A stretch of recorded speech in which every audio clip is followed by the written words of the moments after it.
asalaamaaleykum wa rahmatullah.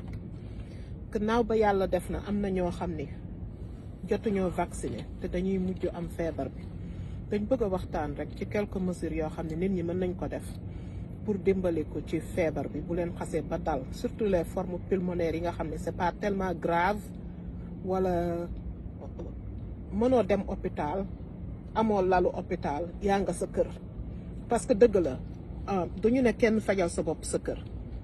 L'idéal ce serait que ku ci nekk boo feebaree nga daw hôpital ñu téye la fa mais la réalité en est que hôpitaux yu bare instant bi amatuñu ay lits disponibles. Donc soo amee sa malade mu feebar y a quelques techniques yoo xam ne mën nga ko def pour dimbali ko mu noyyi, dañ ko bàyyi mu tëdd benn place rek banku. Ndax feebar bi banku la bëgg, tëdd la bëgg, ñàkk yëngatu la bëgg, ñàkk noyyi la bëgg, ba noonu la maladie di jaare noonu maara dem si. Li may suggéré mooy ku ci am malade teel ko yóbbu hôpital, bu ñu amul place teel koo utal foo xam ne daañ ko mën a toppatoo mais bul ko bàyyi mu tëdd.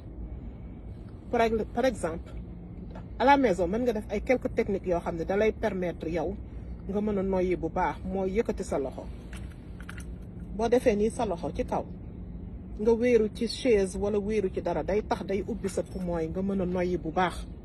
Yëkkati beneen loxo bi def nii di noyyi bu baax, loolu day permettre poumon yi di ubbeeku, air bi di dugg carrément. Li ci des mooy am na ci ñoo xam ne dañuy dem ba fatt parce que poumon yi sécrétion yi mooy bloqué seen respiration. Da nga leen di dëpp jàpp sa loxo def ko nii comme cap nii, di ko def nii ci gannaaw gi, di ko def nii ci gannaaw gi, di ko fëgg ci gannaaw gi ndànk. Bu ko defee day mobiliser sécrétion yi ñu mën a génn. Leneen lu ci nekk mooy fii ci urgence yi, ci soins intensifs yi, remarqué nañ ne à partir de 21h ñu ci bari ñu am maladie pulmonaire yi dañuy am problème oxygénation ci seen poumon yi, ci base yi. lu ci bari dañ leen di dëpp, bu ko defee poumon yooyu féetee kaw, ngelaw di ci mën a dugg.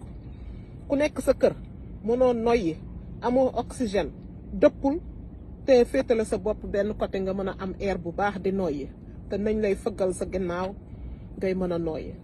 Moytu leen tëraay bu bare bi, tëraay bi baaxu si, ñàkk yëngatu bi baaxu si.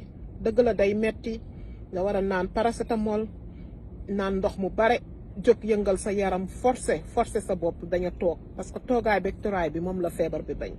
ñu ngi ñaanal ñëpp jàmm, di ñaan ñëpp yàlla may leen jàmm ak salaam, yàlla musal ñëpp ci feebar bi, génn ñu ci ak jàmm. Jërëjëf.